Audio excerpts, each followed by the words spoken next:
حي على الفلاح.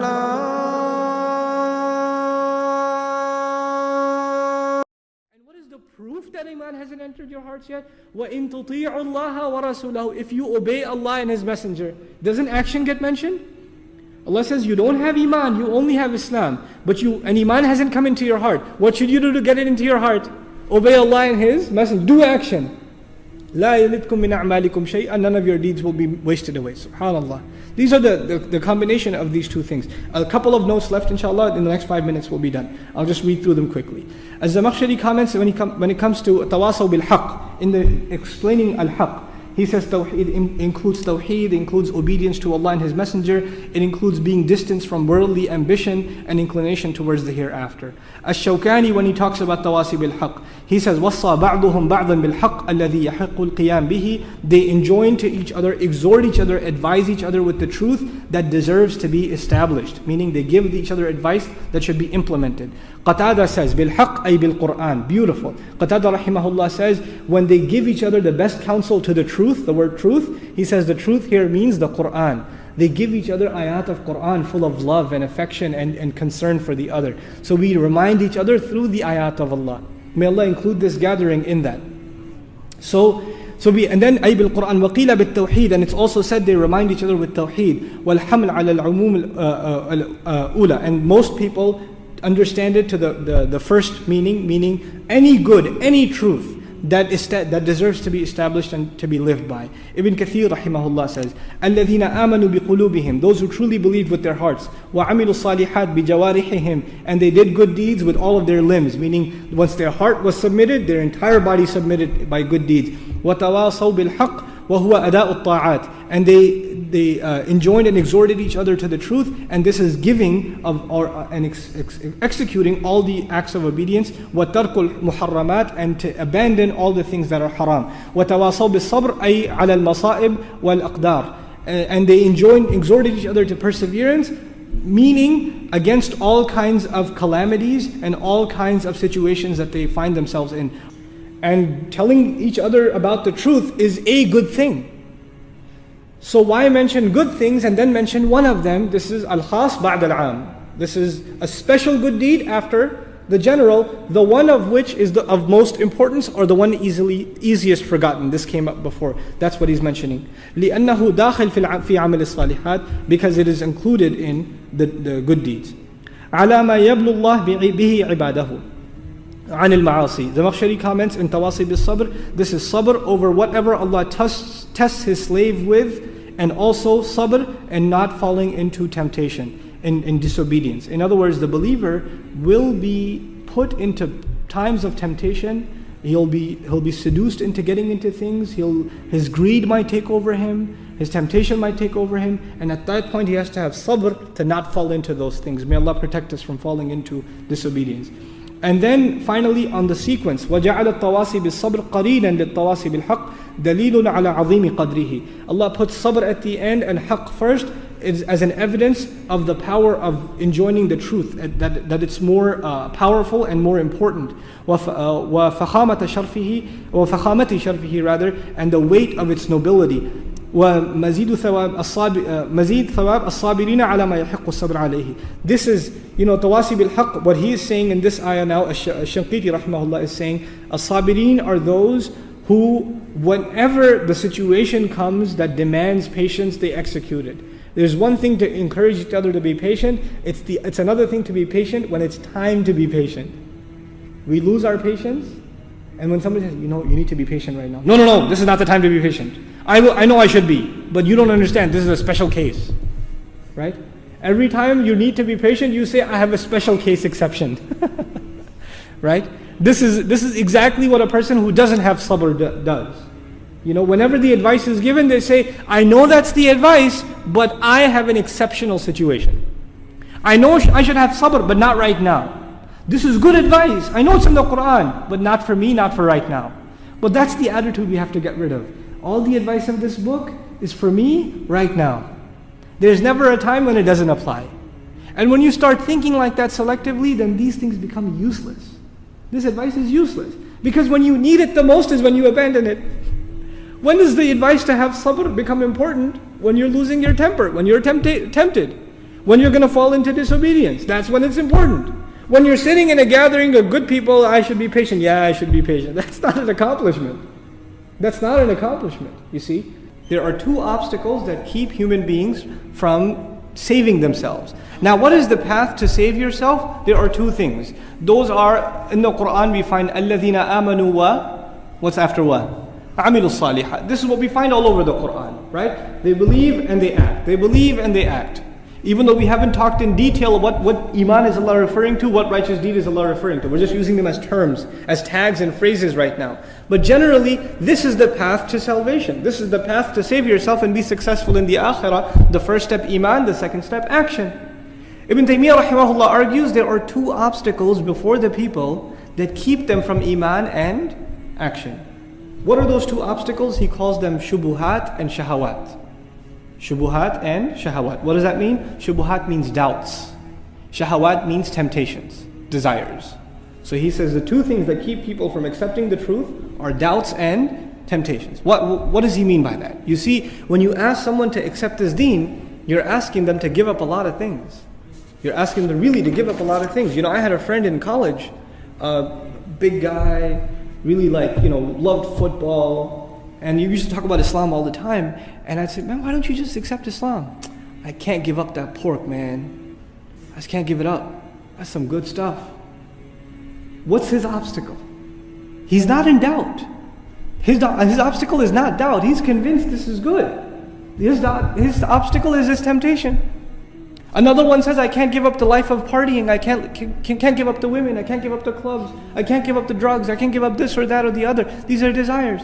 On the one hand, there's a person who says, this is right, but I cannot live by this because the gravitational pull of temptation is just too strong for me. This is one problem. Here's another problem. Here's a person who doesn't accept, what this is because he's not sure if this is the truth. They'll say, how do you know yours is the only right religion? There are so many religions out there. What about them? What about all those people? They're going to just go to hell? That's what you believe? I can't accept that. I'm not sure how can there be just one right way? No, if there was just one right way, why wouldn't everybody just follow it? These kinds of questions come in this person's mind. And they fall into what? Doubt. This is the root of doubt. Either one of these things will keep you from the deen. Either one of these things. And by the way, most people, the problem is in doubt. Most people, the problem is temptations. And then when they fall into their temptations, shaitan comes in and adds a new virus, which is doubt. So when you call them to the deen, they say, I am in doubt, but the real problem wasn't doubt. What was it? The temptations. So in other words, there's a psychological problem and there's an intellectual problem. You could also call it a spiritual problem, a problem of the heart, which is temptation. There's an intellectual problem, a problem of the mind, which is doubt. Most people that give the excuse of the intellectual doubt, actually that's not true. That's a cover, that's a facade. The real problem is their hearts have desires. And they don't want to give up their desires, and to cover that up, they make all kinds of intellectual excuses. And when you get rid of all of them, the truth comes out that it was really their desire. I don't want to change. I don't want to change. This is his, sad state that he doesn't want to come out of. Now, why mention this in the midst of this surah? You see, at the end, Allah says, الَّذِينَ آمَنُوا إِلَّا الَّذِينَ آمَنُوا وَعَمِلُوا الصَّالِحَاتِ, but He mentioned two more things, didn't He? وَتَوَاصَوْا بِالْحَقِّ وَتَوَاصَوْا بِالصَّبْرِ. Ibn Taymiyyah rahimahullah argues, وَتَوَاصَوْا بِالْحَقِّ. Truth is the removal of what? Doubt. Truth is the weapon against doubt. So what tawasi bil-haq gets rid of one obstacle. And what was the other obstacle? Shahawat, temptations, desires. To fight against those desires, knowing the truth is not enough, what must you have? The strength to not fall into them. The strength to hold back, to control yourself. Where does that come from? وَتَوَاصَوْا بِالصَّبْرِ. You see how beautifully those two obstacles that keep people from iman and a'mal al-salihah, they are mentioned in وَتَوَاصَوْا بِالْحَقِّ and وَتَوَاصَوْا بِالصَّبْرِ. This is the comment that I felt was very, very important for us to understand.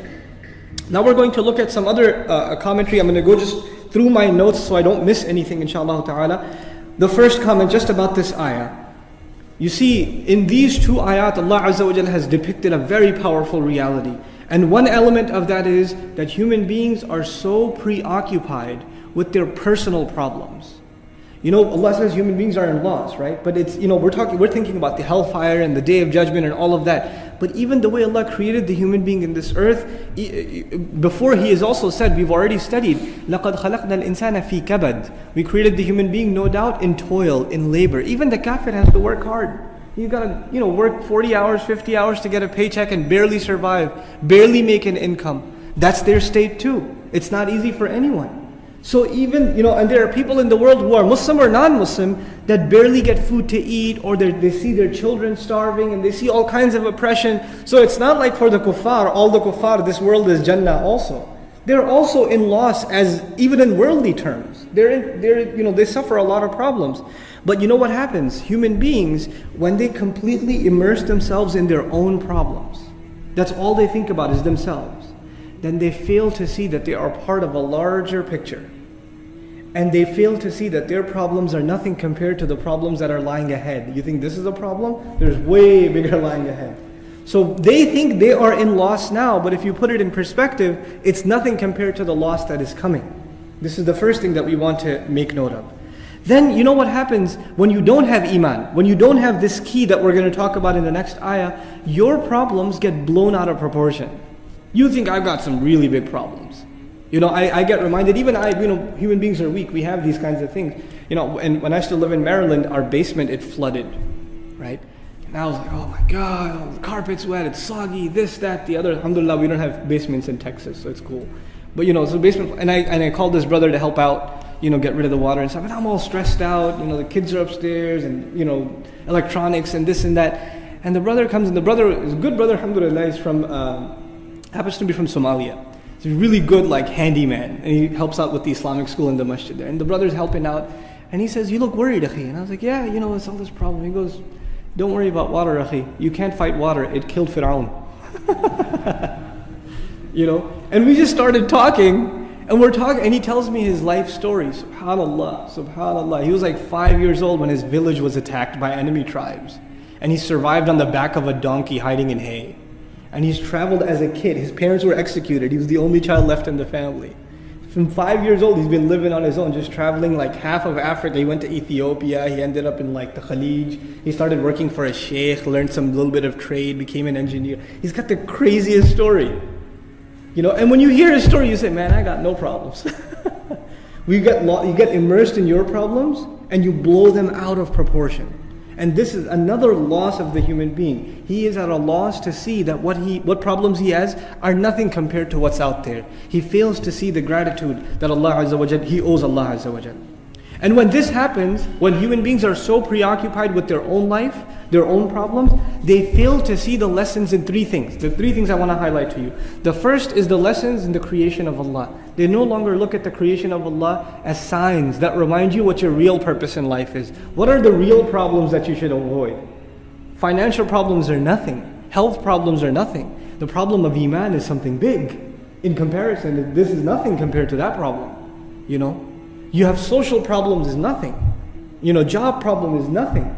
Compared to the problem that I'm immersed in evil deeds and I need to start doing good deeds to save myself, that's a much bigger problem. And the ayat of Allah, the creations of Allah, when you reflect on them, naturally what happens is you remember your Creator, you remember what you owe Him and where you're headed. They fail to see the creations around them as signs. Another thing they fail to see is the lessons of history, which is actually what this surah is highlighting. When Allah says, wal asr, remember the word asr, time as it passes away? If you just reflect on history and how many people have come and failed and have gone, they had a little bit of time to become a success and they didn't make use of that time and they failed and they're gone and their chance is over. Then a new generation came with a new chance and they lost their chance and their time was over. And now it's my turn. I have a chance. I better not make the mistake that these people made, which is why Allah tells me of the nations of the past who lost the opportunity. Allah is alluding to all of those historic accounts in the Quran, just in the word wal asr. Because all of them, their ultimate loss was not availing the time that they had before it gets too late. Min qabli an ya'tiya adabun alim. Before a punishment comes, make avail of that, avail that time. And finally, of course, the signs of revelation. When you're too preoccupied with your own life, you fail to look at the Quran, you fail to look at revelation, you fail to look at the legacy of Rasulullah sallallahu alaihi wasallam for guidance. of how should I live my life, what should I aspire towards. Because if your only concern is your career, you're really not going to get career advice in programming from the Rasul Sallallahu Alaihi Wasallam, right? You're not going to get that from the Quran. But if you're looking for where should I spend my money, how should I raise my kids, how should I be to my neighbor, what more do I owe my parents? When you start thinking, what good can I do? Then you turn to the book. Then you turn to the Messenger ﷺ. So this preoccupation with the self, in and of itself, is a loss of the human being. Then, as far as one of the beautiful things I want to comment on also is a statement from Shah Waliullah Dahlwi rahimahullah.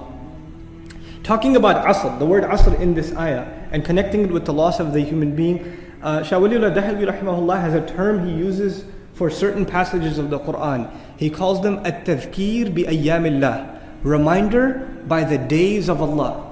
Reminder by the days of Allah. What are the days of Allah? It is the day He created the human being, the day on which He sent revelation to His Messenger sallallahu alaihi wasallam, the day of Badr, the day on which the flood came to the disbelievers against Nuh alayhi salam, the day when the water was parted, the day when Fir'aun was destroyed, etc. The day when Musa alayhi salam spoke to Allah azza wa jal. These are amazing days in human history. And Allah refers to these awesome days all over the book, doesn't He? Of course, in the future there are also amazing days coming. The day of judgment, the day on which the believers will get to see their Lord, etc., etc. These are incredible occasions of time. And by using wal asr, and to save ourselves that warning, it is if we only remembered those days of Allah, they would be enough for us to not fall into loss, to keep things in perspective. That's the commentary of Shah Waliullah Dahlwi rahimahullah. Assalamu alaikum wa rahmatullah. If you enjoyed this video, please do share it with friends and family. If you want to see more videos from this series, click on the box at the top. If you want to see other videos, click on the box at the bottom. And don't forget to hit the subscribe button. Thanks.